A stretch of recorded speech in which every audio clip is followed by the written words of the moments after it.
may kalsada mula sa plastik na basura. Sa lahat ng ideya ng Department of Public Works and Highways o DPWH, ang may kaugnayan sa plastic waste na ihahalo sa asfalto ang pinakapakinabang. Magiging matibay daw ang mga kalsada kapag inihalo ang mga ginutay-gutay na plastik ng basura sa asfalto at saka ilalatag sa mga kalsada. Hindi rin daw magiging madulas ang asfaltong kalsada na may halong plastik. Nilagdaan ni DPWH Secretary Manuel Bonoan noong Biyernes, August 2, ang Department Order Number 139 na nag-uutos sa Regional Offices, District Engineering Offices at Unified Project Management Office clusters na maaaring maghalo ng plastik na winasak o ginutay na sa hot mix asphalt. Ang kautosang ito ang maaaring susi para mawakasan ang problema sa bundok-bundok na plastik na basura. Ang basurang plastik ang itinuturong dahilan kaya nagbabaha sa Metro Manila at mga kalapit na probinsya. Noong July 22, 2024, bumaha sa Metro Manila dahil sa habagat na pinalakas ng bagyong Karina. Naulit ang Ondoy noong 2009. Maraming basurang plastik ang nakolekta nakaraan ang baha. Isang linggong hinakot ang mga basurang plastik. Pawang single-use plastic ang mga basura. Mga sandbags at sachet ng shampoo, coffee, ketchup at iba pa.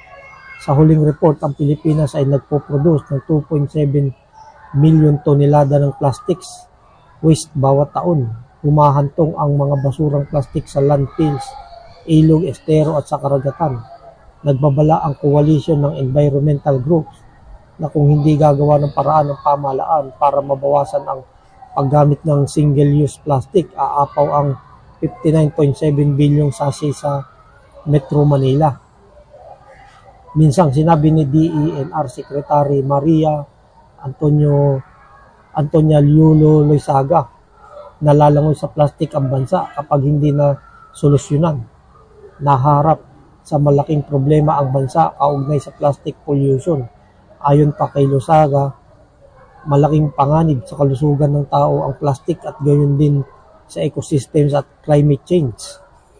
Noong February 12, 2020, inaprobahan ng National Solid Waste Management Commission ang isang resolusyon na nagbabawal sa single-use plastic sa lahat ng government offices. Inatasan ng National Solid Waste Management Commission ang Department of Environment and Natural Resources o DENR na ipatupad ang kautusan. Subalit, wala nang narinig ukol dito. Patuloy ang paggamit ng single-use plastics. Harinawang maging matagumpay ang DPWH sa paggawa ng mga kalsadang hinaluan ng plastic na basura. Ito ang solusyon sa problema ng plastic pollution. Kolektahin lahat ng plastic waste at ihalo sa asfalto. May maganda at matibay na kalsada mula sa plastic na basura. Ipagpatuloy din ang recycling ng plastics para maging madali ang proseso.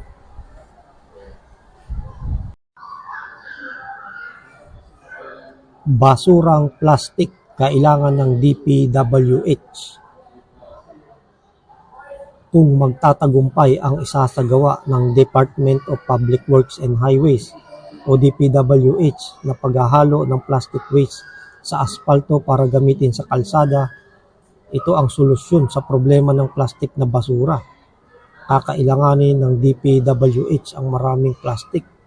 Isisred ang mga ito at saka ihahalo sa hot mix asphalt at ilalatag sa mga kalsada. Magiging matibay at hindi umano madulas ang kalsadang may halong plastic.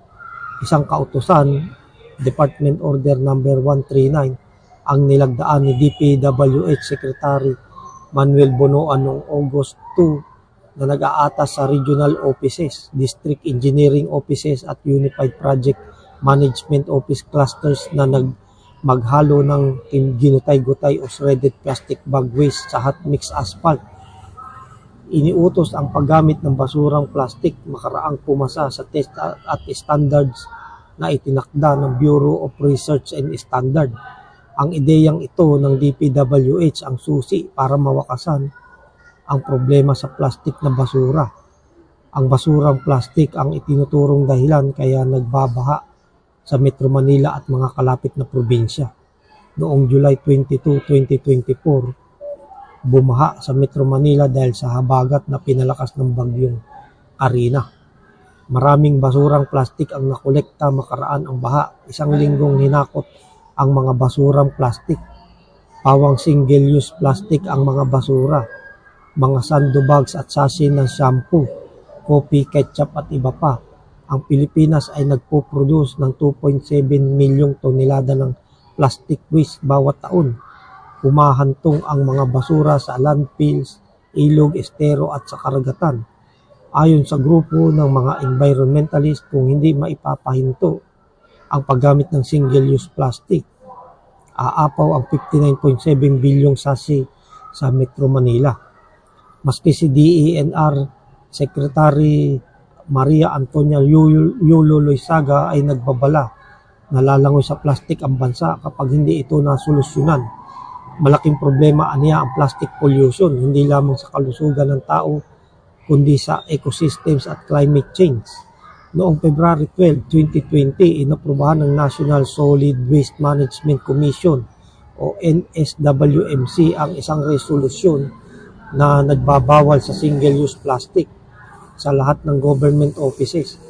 Inatasan ng NSWMC ang Department of Environment and Natural Resources o DENR na ipatupad ang kautusan. Subalit ningas kugon lang ang kautusan, patuloy pa rin ang paggamit ng single-use plastics. Suportahan ang DPWH sa paggawa ng mga kalsadang hinaluan ng plastic na basura. Ito ang solusyon sa problema ng plastic pollution. Kolektahin ang mga plastic para magamit ng DPWH sa paggawa ng kalsada.